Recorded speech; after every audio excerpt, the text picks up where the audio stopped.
union member for sick leave. You better thank a union member for paid leave. You better thank a union member for vacation time. You better thank a union member for sick leave. You better thank a union member for paid leave. You better thank a union member for purple Kool-Aid. Guys, I can't deal with this. She's done it again. Kamala Harris is doing a Blaccent. I have to say it. I don't know why people aren't realizing this. They're saying she's code switching. She's doing a Blaccent and playing into black stereotypes. Let's talk about it. Yeah, you better. Yeah, you better. Guys, before we get into today's video, please like and subscribe. We are back again talking about Kamala Harris's Blaccent. Yes, we spoke about this before on this channel. And you all helped us win in 2020, and we're gonna do it again in 2024. And now she's back and she's doing it again. She didn't learn her lesson the first time. That clip you just watched was her in Detroit. And again, it is sparking discourse on the internet as to why she is pulling this black/Southern preacher accent when she's talking to predominantly black crowds. In case you didn't catch it the first time, let's play it again. And then we're going to compare it to how Kamala Harris speaks at other rallies, just so you get the side-by-side view of what's going on here. You better thank a union member for the 5-day work week. You better thank a union member for sick leave. You better thank a union member for paid leave. You better thank a union member for vacation time. So that was in Detroit. Now we're gonna go to Pittsburgh and see how she sounds. Unions for sick leave. Thank unions for paid family leave. Thank unions for your vacation time.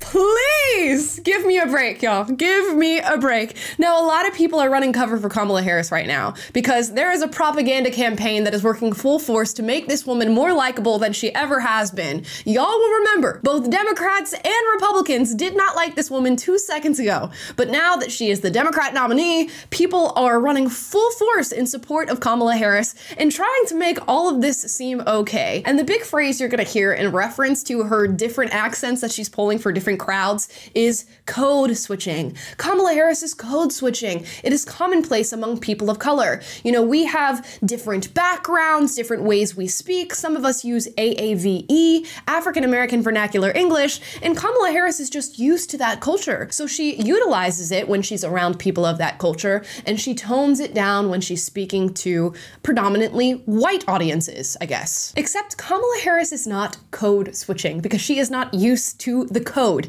And you can tell that by listening to her. It sounds wholly unnatural. It sounds almost alien, the words that are coming out of her mouth. Much like it sounded alien when Joe Biden said, if you don't vote for me, you ain't black. And you ain't black.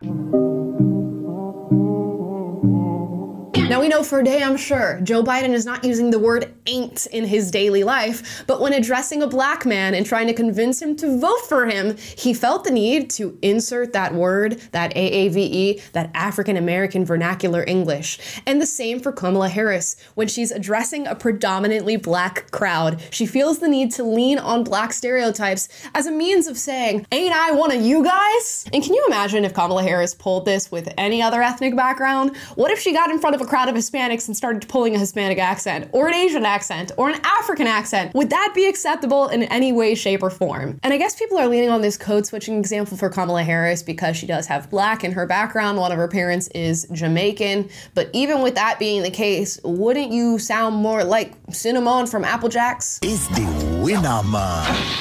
And of course, I kid. I've been known to code switch on occasion, and I grew up with an African background, at least with one of my parents. But I also lived in a town where AAVE, if that's what we want to call it, was used regularly as a child. And I just have a feeling that I could go out on a strong limb and say that is not the same upbringing that Kamala Harris experienced. And you know what? Other people feel the same way I do, because we've been trying to get an answer on this. Peter Doocy actually asked the press secretary for the current administration, Karine Jean-Pierre, how she felt about Kamala Harris pulling this accent. He refers to it as a Southern accent, but we all know what it really is. It's a Blaccent. Let's see if the press secretary answers that question. A different topic. Since when does the vice president have what sounds like a Southern accent? Better thank a union member for sick leave. You You better thank a union member for paid leave. And you all helped us win in 2020, and we're going to do it again in 2024. I have no idea what you're talking about. Well, I mean, this is... she was talking about unions in Detroit using one tone of voice. Is this something that you think... Same line. Okay, Peter. That she used the same line in Pittsburgh, and it sounded like she at least had some kind of a southern drawl. I mean, do you hear the question that you're... I mean, do you think Americans seriously think that this is an important question? This American does. This American does. So answer the damn question. They care, you know what they care about? They care about the economy. They care about lowering costs. They care about health care. That's what Americans care about. So that's what they want to hear. This is something... They care about, your colleague just asked me about, what basically we talked about, went back and forth about democracy and freedom. That's what they care about. I'm not even going to entertain some question about the president. It's just, hearing it sounds so ridiculous. Well, but here... You know what else sounds so ridiculous? Kamala's damn accent when she speaks to black people. That's ridiculous. It is... The question, I'm talking about the questions, is just insane. Is that how she talks in meetings here? I'm just... Peter, we're moving on. We're so moving on. She's moving on because she knows what the real answer to the question is if she's paying attention. Kamala Harris addresses crowds differently because she views those crowds differently, and when she's speaking to a black crowd, she views them as stereotypical black people who need to be spoken to in that way in order to have some form of connection with them. It is pandering, peak performance pandering. And although the message may be subtle and something that people can look over, what the message is that I view black people as being pretty dumb, meaning I can just throw on an accent and put a little AAVE in the things that I say, and that's going to make them feel connected to me. It's going to make them feel like I am one of them, and then it's going to lead to them voting for me at the ballot box. That's her view of black people. And you know what? She's not the only one who pulls this trick. A lot of different politicians lean on certain stereotypes when they're talking to certain crowds, both Democrat and Republican. Here's an example with Jill Biden. She's speaking to a predominantly Hispanic crowd, which you'll figure out quite quickly based on the stereotypes that she leans into. But we can't get those things on our own. Raul helped build this organization with the understanding that the diversity of this community, as distinct as the Bogotas of the Bronx, as beautiful as the blossoms of Miami, and as unique as the breakfast tacos here in San Antonio, is your strength. Guys, be so for real right now. She said Bogotas instead of bodegas. She referred to them as unique as breakfast tacos. Yeah. Let me ask you, is there a term besides Mexican that you prefer? Something less offensive?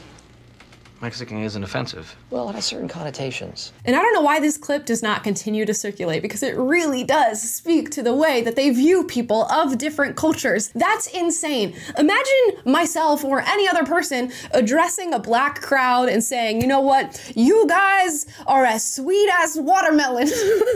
Or as unique as the spice profile that goes into the fried chicken at Popeyes. You wouldn't let it slide, would you? And you know what? I'm not into all this woke, but that was a microaggression. That was a damn microaggression. And I said that both sides do this. One side way more than the other, and that's the Democrats. But let me remind y'all, when Trump put out this post on Cinco de Mayo, okay, it says, Happy Cinco de Mayo. The best taco bowls are made in Trump Tower Grill. I love Hispanics. Oh my gosh.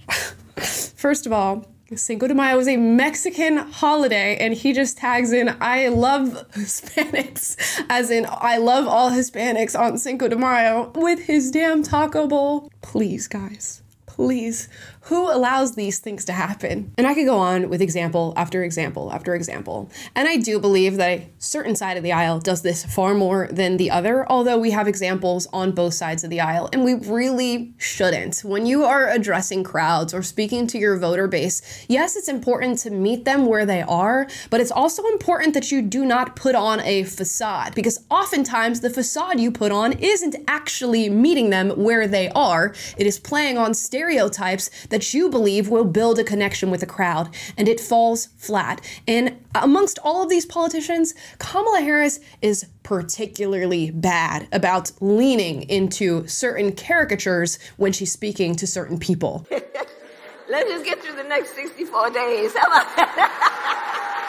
And I mentioned earlier that Kamala Harris was notoriously disliked by people on both sides of the aisle virtually up until now, when this whole propaganda campaign came out to make her look like a better candidate than she actually is. And we should follow the feelings that we had before. Why is it that we did not like Kamala Harris? It's because she comes off as just blatantly inauthentic. And maybe that's because the very position that she has is inauthentic. You'll remember that when Joe Biden was picking his vice president, he said that he wanted a black woman. Not that he wanted somebody particularly qualified, not that he was looking for somebody of particular morals and values, but that he wanted a black woman. And Kamala Harris, I guess, fit that profile and had to lean into that part of her identity, much like she leans into that part of her identity when she's speaking to black crowds. And in watching her be chosen to be the vice president, in watching her time as vice president, and in watching her address black crowds now as the presidential nominee, the issue remains the same. The through line is the same.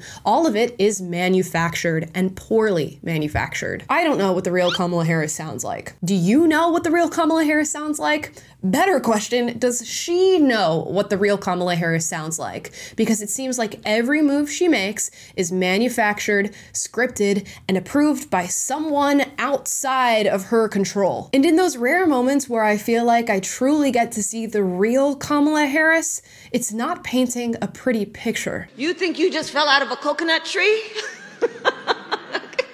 You exist in the context of all in which you live and what came before you. What can be, unburdened by what has been. What can be, unburdened by what has been. So yeah, to some it may be a small thing to analyze the different ways in which Kamala Harris speaks to different crowds, but to me, it plays into a much larger picture. And the large picture is one of inauthenticity, calculated political behavior, and peak performance pandering. But hey, those are just my thoughts on the subject. I know she's the golden child of the left now, but let me know how you feel about those things. If you like this video, like, subscribe, click the notification bell. I'm sorry, wait. Say that again. If y'all vibing with this video, you know, go on ahead and hit the like button, hit subscribe, you know, hit that notification bell. I can't even take myself serious. Guys, if you disagree with anything I said in this video, I encourage healthy debate on this channel, so duke it out, but do so respectfully. And you know what, guys? I will see you next time. Bye. Yeah, you better. Yeah, you better.